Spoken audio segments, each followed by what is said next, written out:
Bismillahirrahmanirrahim. Assalamualaikum warahmatullahi wabarakatuh.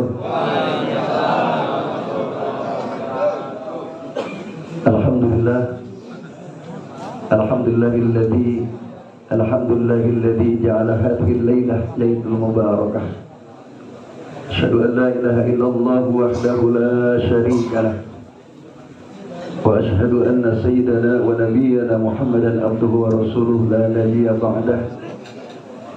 Allahumma salli wa sallim ala sayyidina Muhammad ibni Abdillah wa ala alihi wa ashabihi wa man tabi'ahu wa nasarahu wa wala ma ba'd. Rabbi shrah li sadri wa yassir li amri wahlul 'uqdatam min lisani yafqahu qawli. Subhanaka la ilma lana illa ma 'allamtana innaka antal alimul hakim. Wa ta'ala bi muhkamit tanzilih. A'udzu billahi minasy syaithanir rajim. Bismillahirrahmanirrahim. Ya ayyuhalladzina amanu taqullaha wal tanzur nafsum ma qaddamat lighad. Wattaqullaha innallaha khabirun bima ta'malun. Shadaqallahul 'azim. Hadirin mukarramun, para kiai, para habaib, wabil khusus sahibul majlis al-mukarram, saya iqbalkan beserta keluarga. Kita doakan Allah panjangkan umurnya, Allah berikan kesehatan, Allah berikan keistiqomahan dalam melaksanakan ibadah, hajat-hajatnya diijabah oleh Allah Subhanahu wa taala. Rumah tangganya, keluarganya Allah jadikan sakinah, mawaddah, rahmah, penuh dengan naungan Allah Subhanahu wa taala.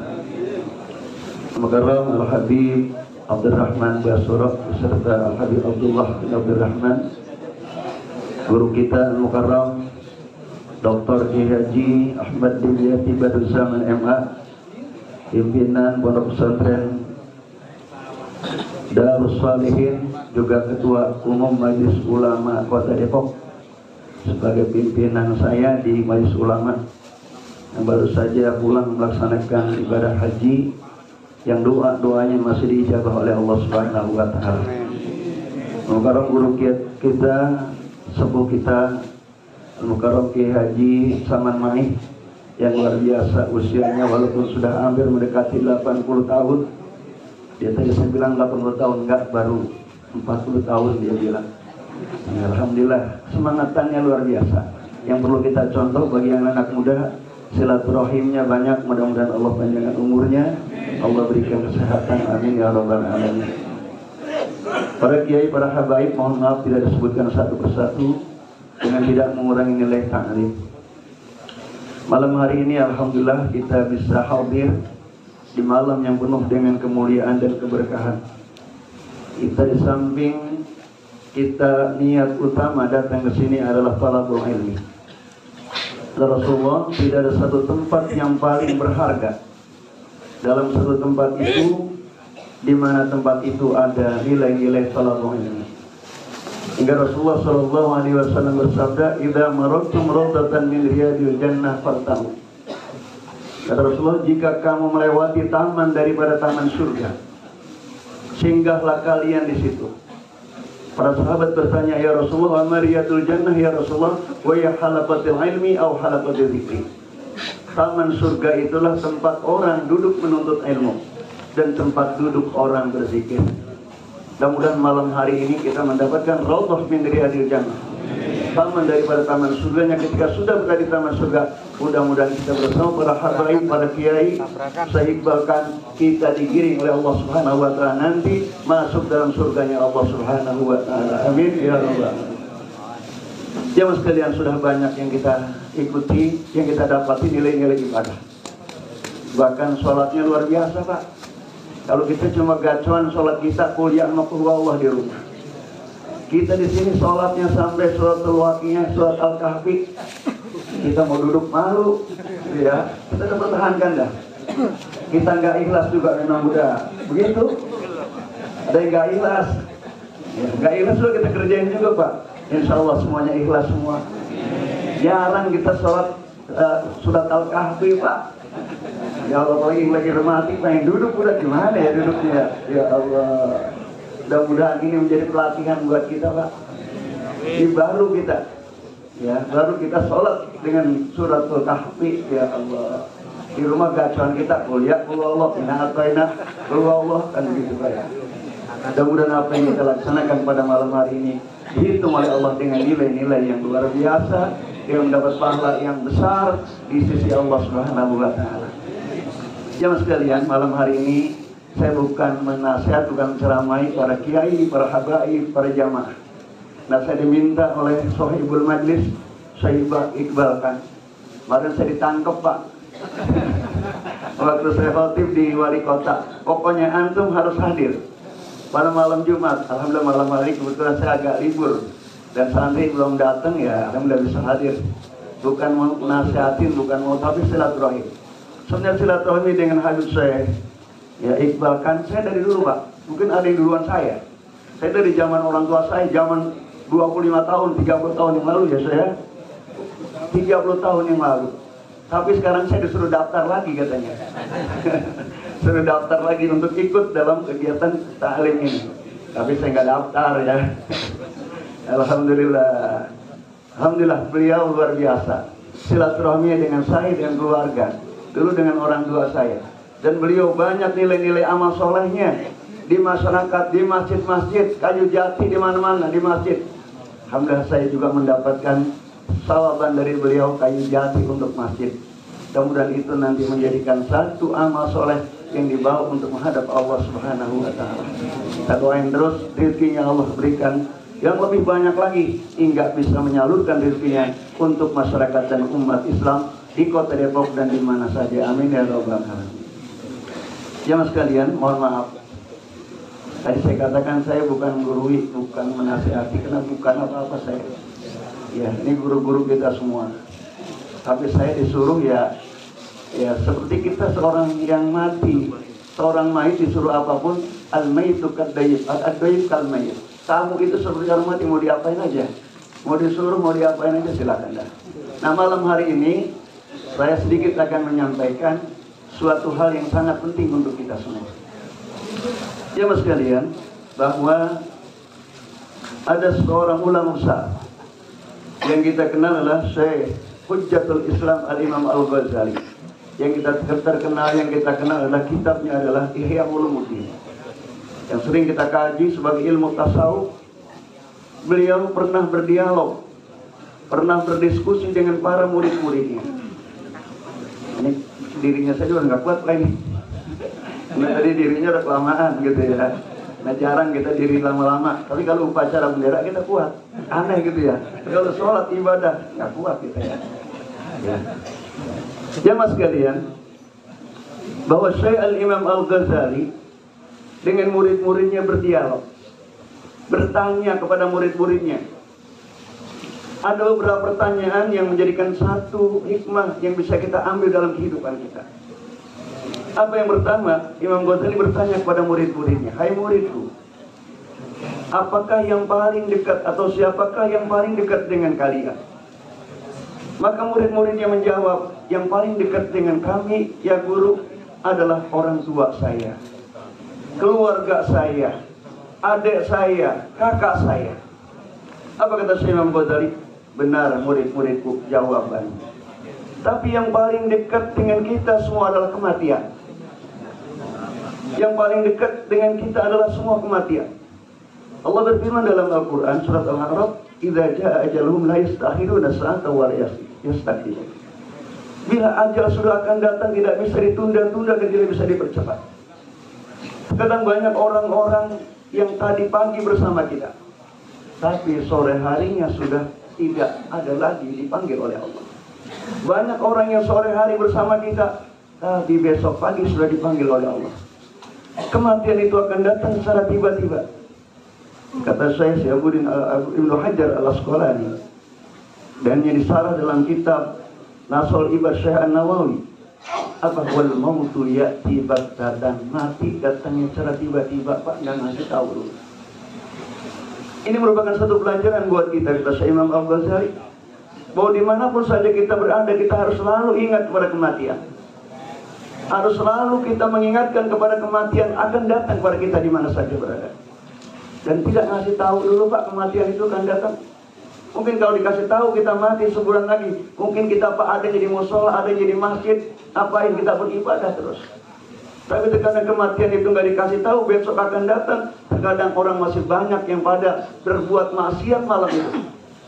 Ada yang sedang main gaple, main remi, antara keluarganya, ada bapaknya dengan anaknya, kata bapaknya mati lu nak, kata anaknya juga mati lu Pak, kan begitu ya. Bener-bener besok mati dia Pak. Jadi kita nggak tahu kematian itu. Maka pelajaran yang kita bisa ambil di sini adalah bagaimana mempersiapkan kita untuk datangnya kematian. Karena kematian itu akan datang kepada kita kapan saja. Maka Rasulullah pernah ditanya oleh para sahabat, ya Rasulullah, ayyul mu'min al-aqyas ya Rasulullah. Mukmin yang bagaimana, yang cerdik ya Rasulullah. Rasulullah menjawab, qala al-aqyasu aktsaruhum lil mauti dzikran wa lima ba'da istidadan. Oh ya al-aqyas. Orang yang cerdik itu orang yang selalu banyak mengingat pada kematian. Kita kalau banyak mengingat kematian, pasti kita Pak akan ingat pada Allah. Kita terkadang lagi sakit, baru sakit puyeng aja Pak. Nah takut mati, udah nyari bordet, ya ke warung, udah nyari obat-obat. Kenapa? Nanti ngapa sakit? Saya sakit menjadi nyari obat, takut mati saya. Tapi takut mati bukan hanya takut saja, tapi kita ingat pada Allah, kematian itu akan datang. Jadi orang-orang yang hebat, orang-orang yang cerdik adalah orang yang selalu ingat pada kematian, bahwa kematian akan datang.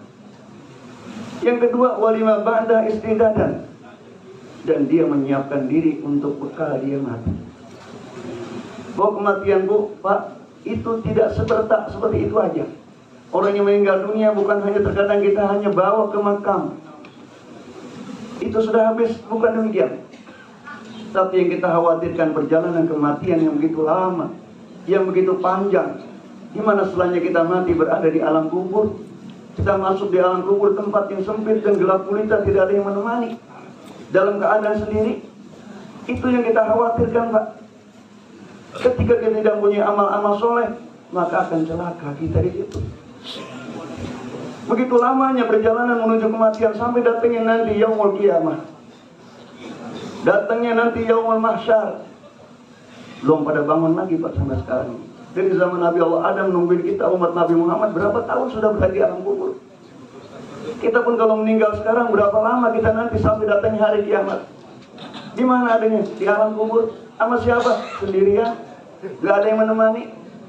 Hanya yang menemani amal soleh kita. Agar Sayyidina Utsman bin Affan radhiyallahu anhu ketika dia merenung tentang kubur, gak ada yang menemani. Hanya yang menemani amal soleh kita. Agar Sayyidina Utsman bin Affan radhiyallahu anhu ketika dia merenung tentang kubur, suatu ketika dia melihat hanya yang menemani amal soleh kita. Agar Sayyidina Utsman bin Affan radhiyallahu anhu ketika dia merenung tentang kubur, suatu ketika dia melihat melewati sebuah kubur, dia di situ menangis sampai membasahi pipinya dan membasahi jenggotnya yang tebal. Ditanya oleh para sahabat, ya Amirul Mukminin, kenapa engkau menangis sampai membasahi pipimu, membasahi jenggotmu? Aku sedang merenungkan bagaimana ketika aku berada di alam kubur, sendiri, sempit, gelap gulita, minta tolong sama siapa coba? Sudah nggak ada HP, udah nggak main lagi Pak. Nggak ada orang meninggal main HP di dalam kubur minta tolongan, nggak ada. Hanya amal-amal soleh kita lah yang nanti akan membantu kita. Berapa lama di alam kubur? Terus Sayyidina Utsman yang begitu hebatnya dan gagahnya sampai menangis ketika berbicara tentang alam kubur. Tapi ketika berbicara tentang alam neraka, alam mahsyar, Sayyidina Utsman tidak menangis. Kenapa? Di alam neraka banyak teman-temannya Pak. Di alam mahsyar banyak orang-orang teman-temannya. Tapi di alam kubur sendirian, gelap gulita, tidak ada yang menemani. Itu rumah masa depan kita Pak yang perlu kita ingat. Maka kata Rasul tadi, kita harus cerdik, kita selalu ingat pada kematian dan mempersiapkan diri untuk kita bekal mati. Maka malam hari ini Pak, ini mencari bekal-bekal untuk kita mati Pak nanti. Kenapa? Karena kematian itu pasti akan datang kepada kita semua. Kullu nafsin dha'iqatul maut, setiap yang bernafas pasti akan mengalami kematian. Itu pertanyaan Imam Ghazali yang pertama. Kemudian pertanyaan Imam Ghazali yang kedua kepada murid-muridnya. Yang murid-muridku, apakah yang paling jauh di antara kita? Maka para murid-muridnya menjawab, yang paling jauh adalah bulan, matahari, dan juga bintang-bintang. Kata Imam Ghazali, betul jawabanmu. Tapi yang paling jauh dengan kita adalah masa lalu kita. Masa yang sudah kita lewati. Dan masa yang kita lewati sudah tidak akan terkembali lagi dan tidak akan bisa kita ketemukan kembali. Kata ulama, lan tarji'al ayyamul lati madat. Tidak akan terulang kembali hari-hari yang sudah kita lewati. Kebetulan hari ini, saat ini kita baru saja memasuki tahun baru Islam 1446 Hijriah dari 1445. Bahwa tahun yang sudah kita lewati tidak akan kembali lagi, Pak. Hanya sekedar kita bisa mengevaluasi jauh mana amal-amal soleh kita, apakah lebih banyak baiknya atau lebih banyak buruknya. Mudah-mudahan amal-amal soleh kita tahun kemarin 1445, Pak, itu lebih banyak baiknya dan mudah-mudahan diterima oleh Allah Subhanahu wa Ta'ala. Dan segala kesalahan-kesalahan kita mudah-mudahan Allah maafkan. Tinggal sekarang ini, masa yang sekarang ini Allah berikan kita kesempatan untuk hidup saat ini, yang kita harus pergunakan untuk bisa mengevaluasi tahun-tahun yang sudah kita lewati. Kita bersyukur pada Allah, masih Allah berikan panjang umur. Umur itu adalah modal utama kita. Umruka ra'sul malika. Umur itu modal kita. Untuk apa? Untuk kita meningkatkan amal-amal soleh kita. Untuk yang lebih baik daripada tahun-tahun yang sudah kita lewat. Ada satu hadis Rasulullah SAW diriwayatkan oleh Imam Hakim. Rasulullah, man kana yawmuhu khairun minal amsi fahuwa ramih. Siapa orang yang ada hari ini lebih bagus daripada hari kemarin, maka orang itu termasuk orang yang beruntung. Jadi kita harus lebih bagus, Pak, dari hari kemarin. Kalau kemarin kita masih malas, sekarang udah lebih rajin. Kemarin kurang taklimnya, sekarang lebih rajin taklimnya. Kemarin kurang silaturahim, sekarang lebih rajin silaturahimnya. Itu orang yang beruntung, kata Rasulullah. Tapi kalau sama aja nggak ada perbedaan, nggak ada peningkatan, kata Rasulullah, man kana yawmuhu tasawwi minal amsi fahuwa khasir. Siapa orang yang sama aja hari ini dengan hari kemarin tidak ada peningkatan dengan nilai-nilai ibadahnya, maka termasuk orang-orang yang rugi. Apalagi kalau bulan kemarin, tahun kemarin kita lebih baik, sekarang ini tidak baik, Pak, menurun, lebih jelek. Maka kata Rasulullah, man kana yawmuhu syarru minal amsi fahuwa halik.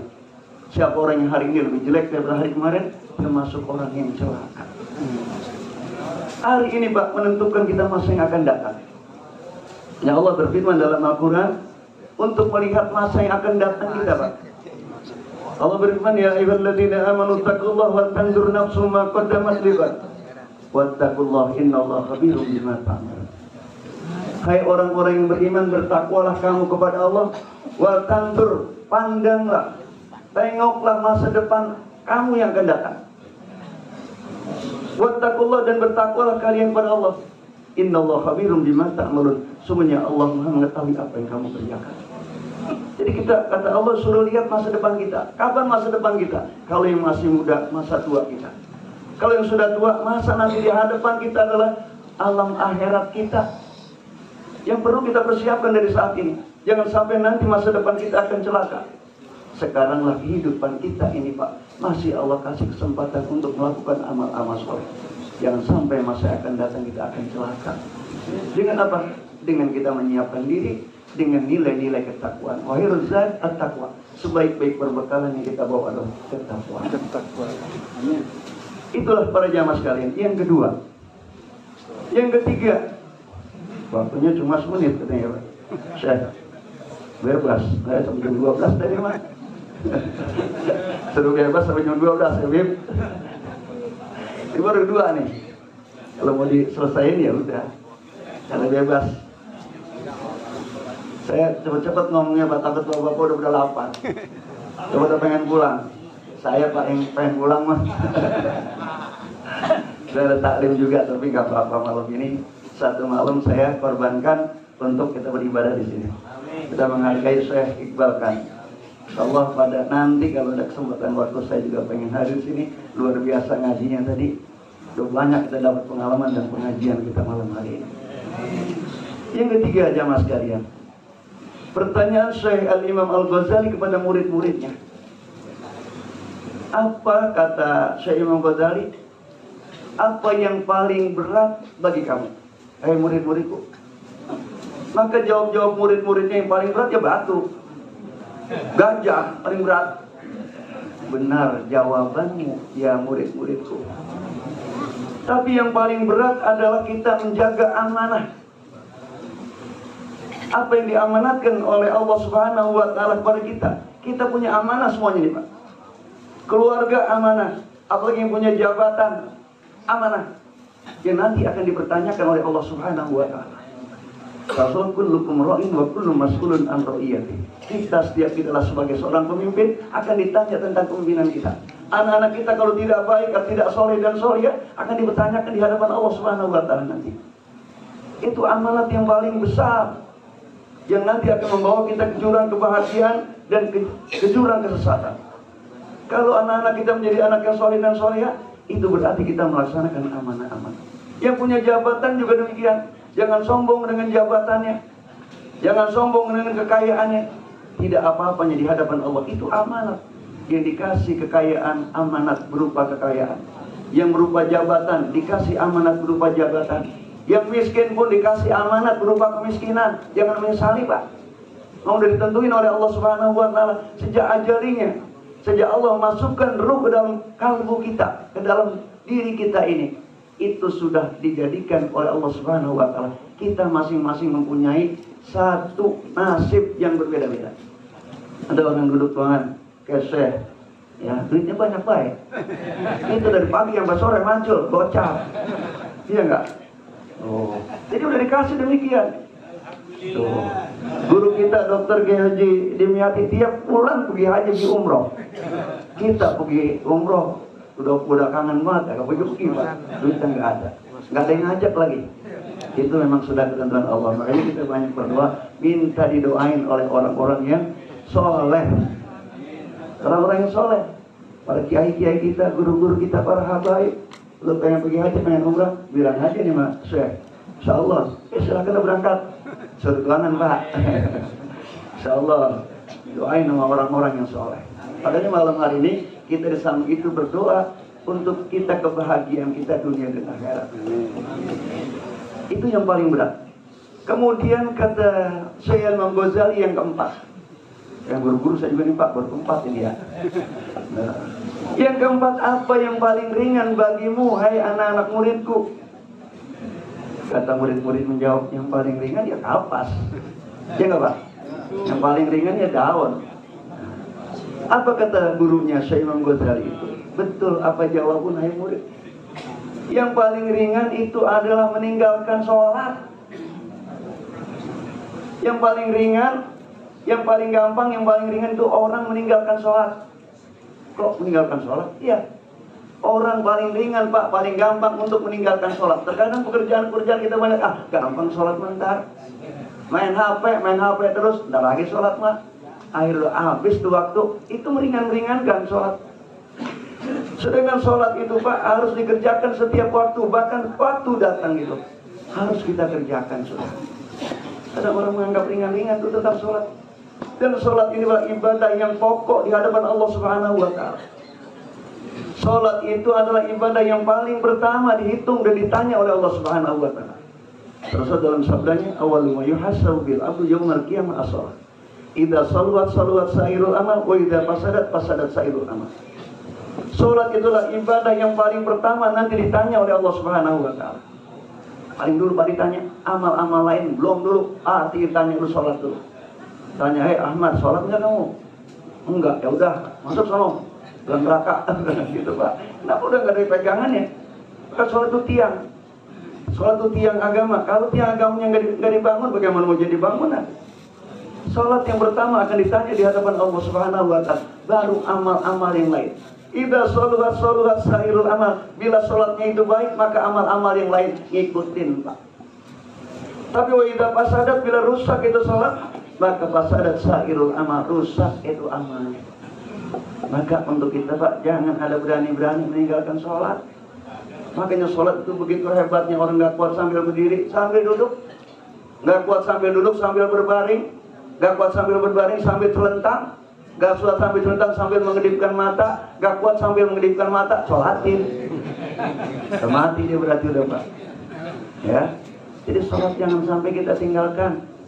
Karena sholat itu Pak pokok dalam kehidupan kita. Amal-amal lainnya belakangan ditanya oleh Allah. Kalau nggak sholat, bagaimanapun dia berusaha untuk bersedekah miliaran sekalipun, tapi sholatnya nggak ada nilainya di hadapan Allah Subhanahu Wa Taala. Sholat yang paling ringan kita tinggalkan Pak, gampang. Talagidah, kan begitu Pak. Ya. Itu yang keempat. Yang kelima kata Syekh Imam Ghazali bertanya lagi kepada muridnya, ya murid-muridku, apa yang paling besar yang kamu ketahui ya murid-muridku? Yang paling besar ya gunung, kata muridnya. Benar jawabanmu hai muridku. Paling besar kan gunung Pak, kita lihat. Nggak bisa dipegang ke gunung, pasti kita tarikin bisa. Gunung itu besar. Betul apa yang kamu jawab ya muridku. Tapi yang paling besar adalah hawa nafsu kita. Hawa nafsu itu adalah keinginan-keinginan kita kepada jalan-jalan yang tidak baik. Maka Allah dalam Al-Quran, inna nafsal ammaratun bisu. Nafsu itu selalu mengajak kepada kebaikan. Coba Pak, ketika kita ada kegiatan-kegiatan keagamaan, istaklim, sholat berjamaah, nafsu kita pengen apa? Apalagi sholat subuh. Kalau sholat subuh pengen tidur lagi Pak, apalagi habis hujan rintik-rintik. Di samping kita ada istri kita, ya udah. Kita nggak mau turun dah. Udah dingin kita. Jadi nafsu kita begitu Pak. Itu yang paling besar untuk menahan hawa nafsu, melawan hawa nafsu. Ya hadirnya kita ke sini Pak, ini udah berperang dengan hawa nafsu kita. Alhamdulillah jemaah bisa hadir di sini ini adalah sudah hasil peperangan melawan hawa nafsu, bisa hadir. Kalau tempat-tempat kebaikan itu berarti datangnya Pak, itu betul-betul bertentangan dengan hawa nafsu kita. Maka alhamdulillah kita bisa hadir di sini. Kenapa? Dengan keimanan dan ketakwaan kita bisa kita kalahkan itu hawa nafsu. Karena nafsu itu Pak selalu mengajak pada jurang keburukan, jurang kesesatan. Banyak orang-orang yang masuk dalam neraka karena mereka tidak bisa mengekang hawa nafsu. Baik nafsu syahwat, nafsu amarah, dan nafsu yang lain. Yang terakhir Pak, yang keenam. Setelah ngantuk lihat Pak. Ya. Iya Pak ya. Kita lagi Pak, satu lagi. Tentu capek diri Pak. Habis sholat tadi baca Al-Kahfi. Saya Iqbal itu dia imam juga capek juga beliau. Kalau beliau saya kayak saudara Pak, saya bisa ngeledek-ledek beliau. Kalau nggak berani ngeledek-ledek beliau. Kalau suka bercanda sama beliau saya Pak. Oh, ya saya, alhamdulillah kayak keluarga dari dulu, dari orang tua saya. Saya udah 30 tahun Pak ikut beliau. Cuma sekarang ini ya karena memang orang tua saya nggak ada, ya saya ngelanjutin orang tua. Tiap malam kita keliling kampung aja Pak. Ngajinya nggak besar-besar, nggak kayak Kiai Dimyati, nggak kayak Kiai sama Mai, Al-Askar, segala macam tafsir. Saya mengaji kecil-kecil aja Pak. Karena saya ilmunya nggak ada. Jadi ya, jadi kampung-kampung yang jamaahnya sedikit. Jamaahnya kalau ngaji ada 10 orang. Ya ada yang 7 orang. Pas lagi ngaji kena udah malam Pak, ngaji mulai jam 8 sampai jam 10. Itu juga udah ditegur, saat ngaji jangan lama-lama. Jam 8 beres, jam setengah 9. Ya nggak apa-apa dah. Itu lepas mulai ngaji Pak, langsung yang tidur 4. Yang mulai 2. Yang satu lagi ngobrol lagi 2. Ya Allah. Emang kalau tidur semua saya tinggal kabur tuh Pak. Itu di kampung kan bapak-bapak karena udah capek ya. Itu ngajinya seperti itu.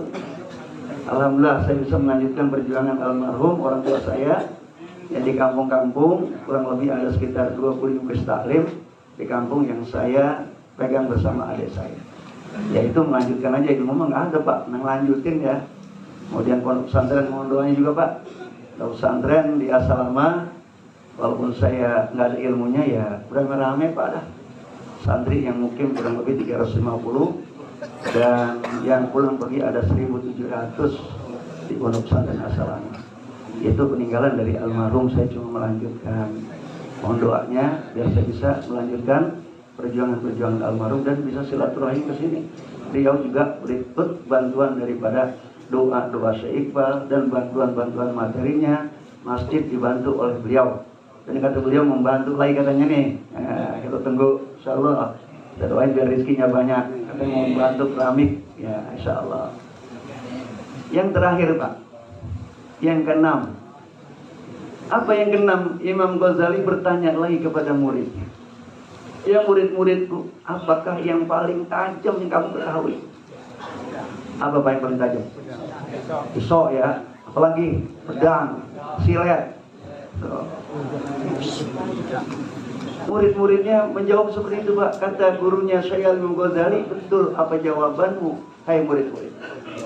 Tapi yang paling tajam adalah lidah. Ternyata yang paling tajam lidah Pak. Kalau pisau golok bisa memberikan satu goresan terhadap tubuh kita yang bisa diobati dengan obat-obat dokter. Tapi hati kalau sudah tergores, terkadang hati tidak bisa untuk diobati dengan obat-obat dokter. Apa dokternya? Dokter hati, namanya tibil pun. Maka untuk itu lisan ini perlu kita jaga. Maka Rasulullah SAW sering mengingatkan kepada kita, siapakah orang-orang yang selamat? Kata Rasulullah, al-muslimu man salim al-muslimuna bil lisani wa yadi. Siapa orang bil lisani wa yadi? Orang yang selamat adalah orang muslim yang selamat adalah orang yang selamat dari memelihara lidah dan tangannya. Banyak dengan pertempuran, berpeperangan disebabkan dengan lisan kita yang tidak mengenakan. Omongan satu ucapan Pak itu akan menyakiti orang, hingga orang itu akan bisa berbuat macam-macam dengan lisan kita. Maka Rasulullah sampai mengingatkan lisan kita harus dipelihara dan dijaga. Kalau memang nggak perlu kita ucapkan, jangan kita ucapkan. Hingga Rasulullah bersabda dalam sabdanya, "Man kana yu'minu billahi wal yawmil akhir falyaqul khairan aw liyasmut."